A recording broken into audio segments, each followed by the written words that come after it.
Buổi phỏng vấn kết thúc, danh sách trúng tuyển được công bố ngay tại chỗ. Sau khi Từ Huệ khơi mào gây ra chuyện này, trong 6 người được nội định đã bị loại mất 4 người. Cảm ơn cô, đồng chí Lăng Vãn.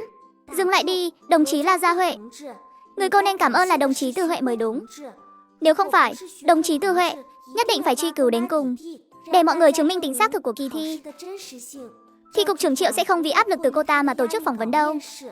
Nếu không thì cục trưởng Triệu dù có mọc miệng khắp người cũng không thể giải thích rõ ràng được. Cho nên là các cô nhất định phải cảm ơn đồng chí Từ Huệ cho thật tốt. Nếu không thì các cô đã chẳng có cơ hội phỏng vấn, cũng chẳng thể thay thế vào được. Chỉ có nước phải về nông thôn, để những cánh đồng rộng lớn ở thôn quê mà đổ mồ hôi xô nước mắt, cống hiến hết mình thôi. Muốn hãm hại bà đây sao? Quách Húc Dương và Trương Cần đều đã kết hôn rồi. Trương Cần sẽ không phải về nông thôn nữa. Quách Húc Dương cũng chẳng còn lý do gì để báo thù tôi và nhà họ Trương. Nên tôi còn sợ cái bố gì nữa chứ? Cho dù có sợ sự thù địch vô lý này của Tư Huệ, thì tôi có nhượng bộ cũng đâu có xong chuyện. Chị đây cứ sắn tay áo lên là chiến thôi. Chiến không chót thì cứ chiến tới bến. La Gia Huệ đúng là người thật thà. Cô ấy vội vàng nắm lấy tay Tư Huệ cảm ơn nồng nhiệt.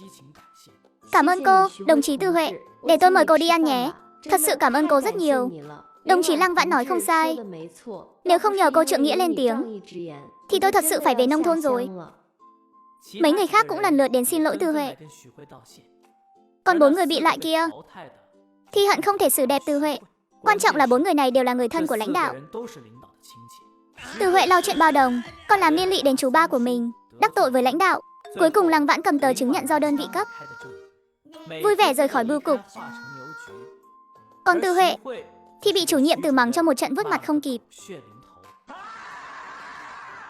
Đáng lẽ tôi không nên quản việc Lăng Vãn có thể thi đỗ hạng nhất hay không. Đó là người mà cô có thể kiếm chuyện được sao? Cô ta là người của đơn vị ngoài, vừa vào đã thi đứng nhất đấy. Cô không nghĩ xem đằng sau chuyện này đại diện cho cái gì à? Cứ cho là cô thông minh đi, cô nhìn ra được thì cứ để trong lòng đi. Việc gì cứ phải kiếm chuyện với cô ta làm chi? Ăn no dỗi mỡ quá rồi sao? Ta đang hỏi cô đấy, cô quậy đủ chưa? Cô ta được giữ lại rồi, cô cũng được giữ lại. Nhưng cháu trai của phó cục trưởng Tô lại bị loại rồi. Còn có khoa trưởng Khương của khoa tổng vụ, cổ trưởng Hoàng của tổ viễn thông nữa. Từ Huệ ướt ức phát khóc. Cô ta cũng không ngờ Lăng Vãn lại làm chuyện này ầm ĩ đến thế. Cô cảm thấy bản thân như bị chúng ta vậy. Hãy nhìn thấy Lăng Vãn là thấy khó chịu. Cô ta đắc tội gì cô à? Hay là hai người vốn đã quen nhau từ trước? Cháu không quen cô ta.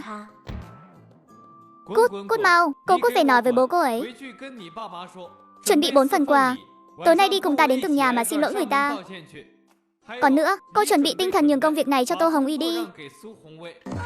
Công việc cháu tự thi đậu, tại sao phải nhường cho người khác? Cô còn dám trừng mắt với ta à? Cục diện hiện tại chẳng lẽ không phải do tự cô gây ra sao? Cô có biết Tô Hồng Uy là ai không? Nó là cháu ruột của phó cục trưởng Tô đấy. Con trai của anh ruột phó cục trưởng Tô đấy. Từ Huệ vừa khóc vừa chạy đi, chạy một mạch đến ngõ Nham Thạch. Chú ba quá đáng lắm rồi. Trong lòng chú ấy chỉ có chức vị của mình thôi, lúc nào cũng chỉ nghĩ đến việc nịnh bợ. Đến cả tiền đồ của mình cũng bị chú ấy đem đi nịnh bợ người ta. Cũng chẳng thèm nghĩ xem nếu nhường công việc này đi rồi, mình sẽ phải xuống nông thôn mất. Ơ kìa, Huệ, sao em lại khóc thế này? Nói với anh xem ai bắt nạt em nào. Anh sẽ giúp em chút giận nhé. Anh buông tôi ra.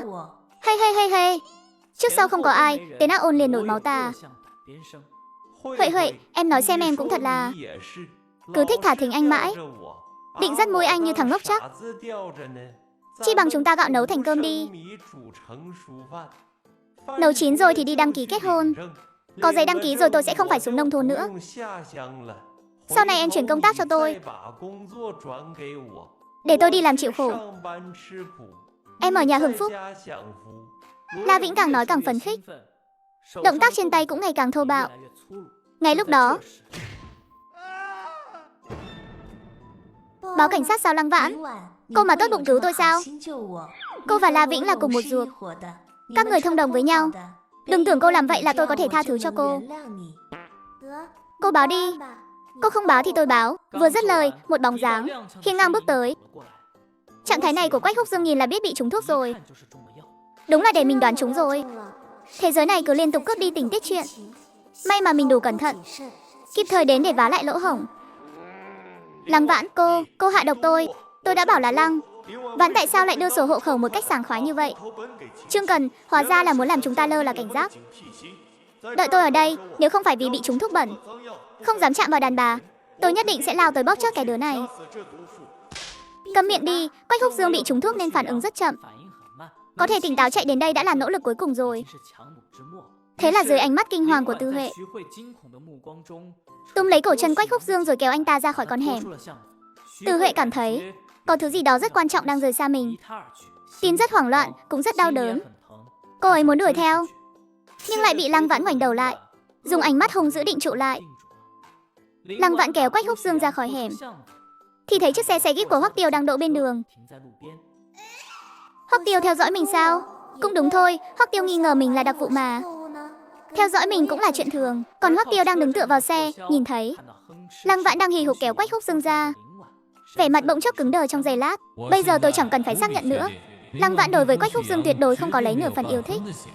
Nếu không cũng chẳng thể coi anh ta như con chó chớt mà lôi ra ngoài được. Mau lại giúp một tay đi, đưa anh ta đến bệnh viện. Hình như anh ta trúng thuốc bẩn rồi. Chờ sau khi lên xe, Lăng Vãn cũng chẳng đợi Hoắc Tiêu hỏi, liền trực tiếp giải thích, hôm nay em đến bưu cục thi tuyển. Tư Huệ cũng đi. Cô ta cứ như bị tâm thần, điên cuồng gây rắc rối cho em, muốn phá hỏng công việc của em. Việc đó khác gì muốn giết cha mẹ em đâu. Nên em mới bám theo cô ta, định trùm bao tải rồi tẩn cho một trận. Kết quả là gặp cảnh cô ta bị lũ lưu manh quấy rối.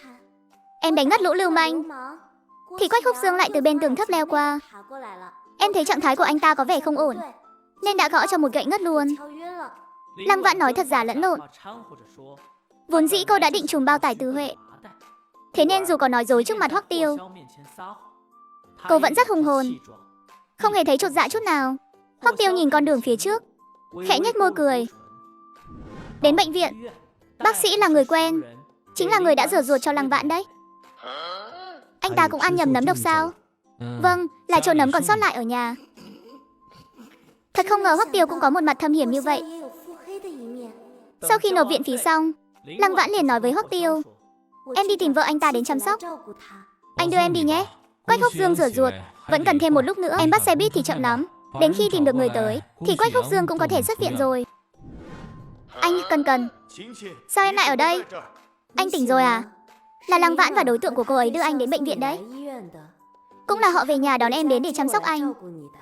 Nói xong, cô vội vàng đưa hóa đơn viện phí cho Quách Húc Dương. Húc Dương, đây là tiền thuốc men cô ấy nộp cho anh. Em không có tiền trả cho cô ấy. Em quên đưa tiền cho anh. Vừa nói anh vừa lấy tiền từ trong túi ra, đưa hết cho Trương Cần. Đợi khi về đến đơn vị, anh sẽ đưa hết sổ tiết kiệm cho em. Lần này ra ngoài mang theo tiền không nhiều, vẫn còn một phần ở nhà. Ngày mai anh lấy cho em nhé. Không cần đâu, chúng ta đã là vợ chồng rồi. Của anh cũng chính là của em. Trong một gia đình vốn dĩ là nữ chủ nhân quản tiền mà. Trương Cần cảm động đến nước mắt giàn giụa, trong lòng tràn ngập sự ngọt ngào, ấm áp. Chưa từng có ai đối tốt với cô như vậy. Cảm ơn anh, Húc Dương. Em muốn mua một món quà cho Vãn Vãn, để cảm ơn cô ấy một chút. Cần, em đừng để Lăng Vãn lừa. Cô ta không phải là người tốt đâu. Em có biết anh đã bị làm sao không? Anh bị người ta bỏ thuốc bẩn. Người bỏ thuốc anh là Kim Thúy Thúy. Cô ta nói là do Lăng Vãn bày mưu cho mình. Anh đã chạy thoát nhưng Lăng Vãn lại chặn anh ở trong ngõ. Cô ta vẫn không từ bỏ ý đồ xấu. Anh nghĩ sở dĩ cô ta có thể đưa anh đến bệnh viện, chắc chắn là vì bị người khác phát hiện, hoặc là cái người gọi là đối tượng của cô ta đã tìm tới. Kim Thúy Thúy là bạn của Lăng Vãn. Lăng Vãn cô ta vẫn còn tơ tưởng đến Húc Dương.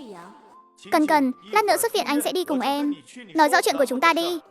Việc chúng ta kết hôn phải công khai rõ ràng. Sau này nếu cô ta còn có hành động dư thừa nào nữa, anh có thể kiện cô ta tội phá hoại hôn nhân quân đội và hành sáu lưu manh. Bên này, Hoắc Tiêu mời Lăng Vãn ăn cơm xong thì đưa Lăng Vãn về khu tập thể người nhà. Đang chuẩn bị xuống xe thì bị Hoắc Tiêu ngăn lại. Đồng chí Lăng Vãn, chúng ta nói chuyện một chút. Mê mâng, tin đồn em tung ra về việc muốn kết hôn với tôi. Em định kết thúc thế nào đây?